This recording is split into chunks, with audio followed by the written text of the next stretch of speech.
Hello, everyone. I'm Adrien De Hauteclocque. I'm the head of cabinet of the President of the General Court of the European Union and a senior advisor to the Florence School of Regulation.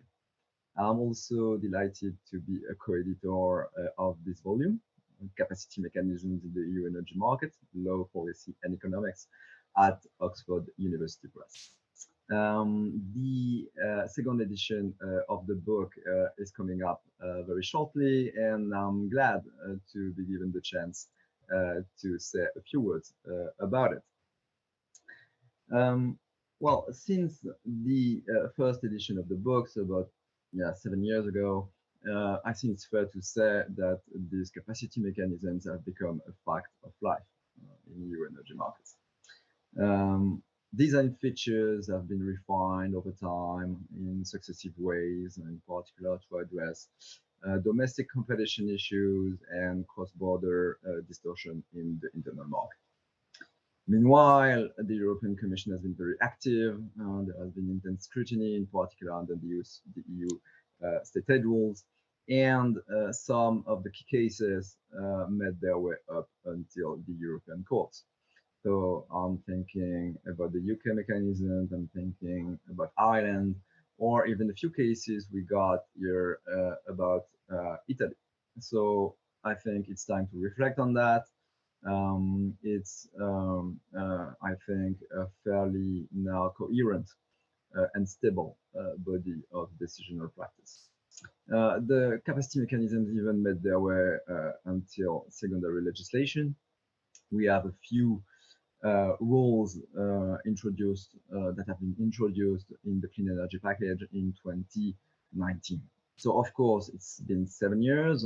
So it seems here to stay, and I think the very existence and persistence of these mechanisms remains a testimony of our, I would say, common doubts about the ability of liberalized electricity markets to deliver what we need, which is in a sense an adequate level of energy resources in the long term.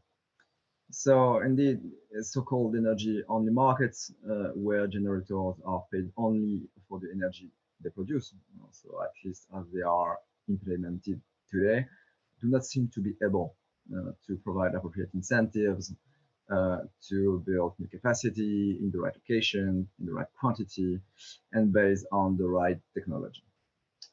So why is that? It's a good question. Probably geopolitics is there. Is it the host of political policy regulatory interventions that interfere in the price mechanisms? At least we can say there's no consensus up until today. So of course, the issues ring very strong bells today with the Ukrainian crisis. We have heated debate on energy market designs, and these debates make the headlines about every day.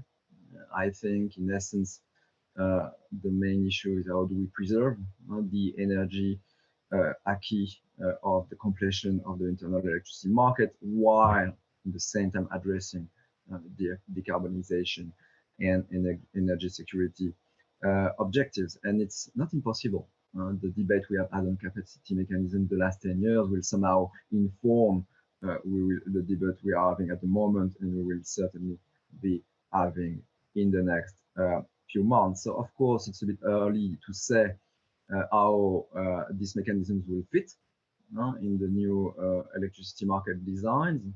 We have had no concrete guidance, at least as far as I'm aware. So we might have to wait a little bit on the next decisions of the European Commission, probably under the state aid rules, to know what will be the fate of these mechanisms.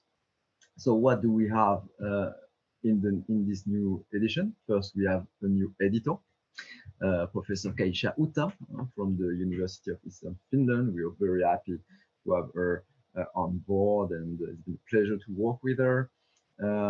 We have 11 horizontal chapters, all from top experts from academia and from policy making organizations.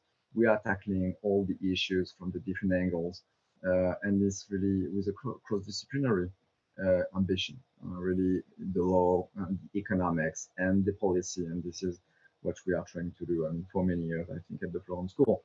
You'll see also 12 country chapters, because it's very important on that particular issue to see what is going on in each and every member state and to take uh, uh, comparative perspective.